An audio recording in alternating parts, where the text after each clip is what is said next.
মমতার চিঠির পরই ডিভিসি বোর্ড থেকে 2 আধিকারিকের পদত্যাগ। বন্যার অজুহাতে বাংলায় পেঁয়াজের দাম বাড়ানো হচ্ছে। মমতার বিরুদ্ধে গুরুতর অভিযোগ তুলে কেন্দ্রের কাছে তদন্তের দাবি বিজেপি সাংসদের। বাঁকুড়ায় ম্যাজিক দেখালেন সুকান্ত, পুরসভায় খাতা খুলে ফেলল বিজেপি। মহালয়াতেই শুরু, মহালয়াতেই শেষ, একদিনের দুর্গাপুজো শুনেছেন কখনো? জানিয়ে জল ছেড়েছে ডিভিসি। মেনে নিয়েও মোদিকে পত্রাঘাত মমতার। এবার কোন বান ছাড়লেন?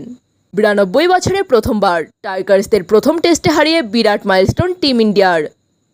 পালিশ হচ্ছে চেয়ার, ঝাড়া হচ্ছে ঝুল, মোছা হচ্ছে ছবি, কেষ্টর ফেরা নিয়ে বাঁধ ভাঙা আনন্দ টিএমসি কর্মীদের। আসছি বিস্তারিত আলোচনায়। বানভাসী বাংলা, জল ছাড়া নিয়ে রাজ্যের সঙ্গে কেন্দ্রের সংঘাত তুঙ্গে। ডিভিসিকে দোষ চাপাচ্ছে রাজ্য। ইতিমধ্যেই প্রধানমন্ত্রীকে দ্বিতীয়বারের জন্য চিঠিও লিখেছেন মুখ্যমন্ত্রী মমতা বন্দ্যোপাধ্যায়। এই পরিস্থিতিতে ডিভিসির 2 অফিসার পদত্যাগ করলেন। ডিভিসি বোর্ড থেকে পদত্যাগ করলেন রাজ্যের 2 প্রতিনিধি। ডিভিসিতে রাজ্যের 2 প্রতিনিধি ছিলেন IAS Shantanu Basu, chief engineer. মুখ্যমন্ত্রী আগেই জানিয়েছিলেন রাজ্য ডিভিসির সঙ্গে সম্পর্ক ছিন্ন করবেন। সেই মতো 2 প্রতিনিধি বোর্ড থেকে বেরিয়ে এলেন। রাজ্যের বানভাসী পরিস্থিতি নিয়ে প্রথম থেকেই ডিভিসিকে দোষে যাচ্ছিলেন মুখ্যমন্ত্রী মমতা বন্দ্যোপাধ্যায়। বারবার অভিযোগ করেছেন ডিভিসি না জানিয়ে জল ছেড়েছে। বানভাসী এলাকাগুলিতে দাঁড়িয়েও মমতা ম্যানমেড বন্যার তত্ত্ব খাড়া করেছেন। যদিও কেন্দ্রের তরফ থেকে শুক্রবার চিঠিতে স্পষ্ট করা হয়েছে রাজ্যকে জানিয়েই জল ছাড়া হয়েছে।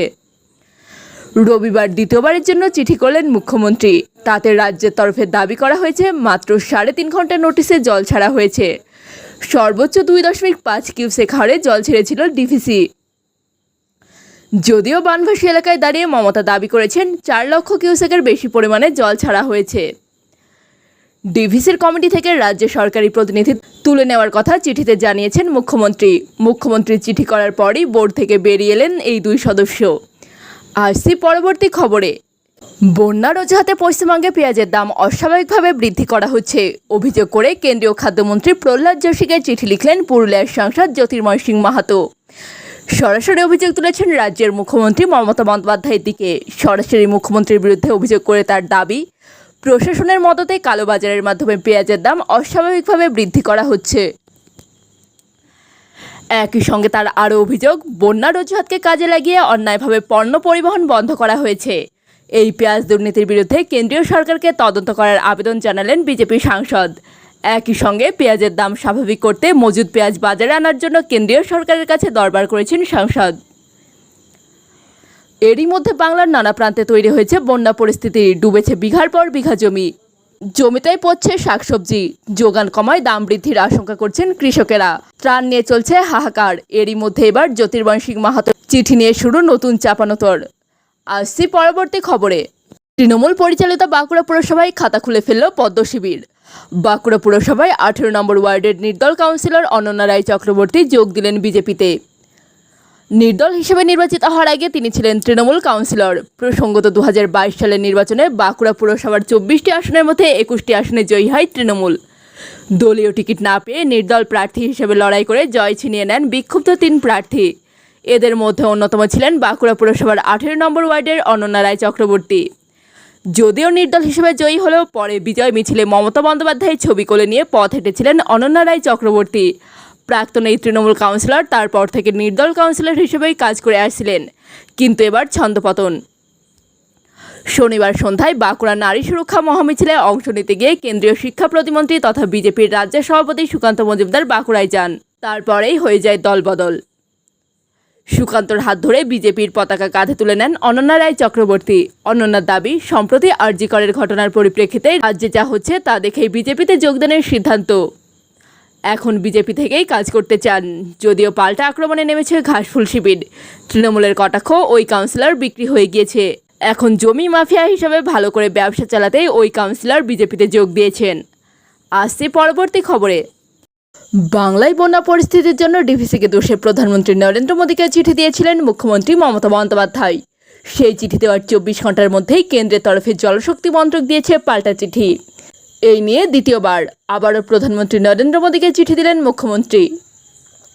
প্রথম চিঠিতে মুখ্যমন্ত্রী দাবি করেছিলেন রাজ্যকে না জানিয়েই জল ছেড়েছিল ডিভিসি, কিন্তু কেন্দ্রের তরফে দাবি করা হয় বাংলাকে জানিয়েই জল ছাড়া হয়। এবার দ্বিতীয় চিঠিতে উল্লেখ করা হলো মাত্র 3.5 ঘন্টার নোটিশে জল ছাড়া হয়েছে, অর্থাৎ রাজ্য সরকারকে জানিয়ে জল ছাড়া হয়েছে তা স্পষ্ট। উল্লেখ্য, বানভাসী এলাকার পরিস্থিতি খতিয়ে দেখতে গিয়ে বৃহস্পতিবার উদয়নারায়ণপুরে দাঁড়িয়ে মুখ্যমন্ত্রী দাবি করেছিলেন ডিভিসি 4 লক্ষ কিউসেকেরও বেশি জল ছেড়েছে, এত জল এর আগে কখনো ছাড়েনি। কিন্তু দ্বিতীয় চিঠিতে উল্লেখ রয়েছে আদতে সর্বোচ্চ 2.5 কিউসেক হারে জল ছেড়েছিল ডিভিসি। 2.5 লক্ষ কিউসেক জল ছাড়ার কথা আগেই বলেছিল ডিভিসির কমিটি থেকে রাজ্য সরকারি প্রতিনিধি তুলে নেওয়ার কথা চিঠিতে জানিয়েছিলেন মুখ্যমন্ত্রী। সেক্ষেত্রে এটা স্পষ্ট হচ্ছে ডিভিসির রেগুলেশন কমিটিতে রাজ্য সরকারি প্রতিনিধি ছিলেন, যে কমিটি জল ছাড়ার সিদ্ধান্ত নেয়, আর সেটা নিয়েও প্রশ্ন তুলছেন বিরোধীরা। মুখ্যমন্ত্রী প্রথম থেকেই অভিযোগ করেছিলেন ডিভিসির চেয়ারম্যানকে ফোন করে তিনি নিজে অনুরোধ করেছিলেন, কিন্তু তার শোনা হয়নি। সেই বিষয়টিও চিঠিতে উল্লেখ করা হয়েছে। পাঞ্চেত মাইথনের সর্বোচ্চ সীমা পর্যন্ত জল ধরা হয়নি বলেও অভিযোগ তোলা হয়েছে।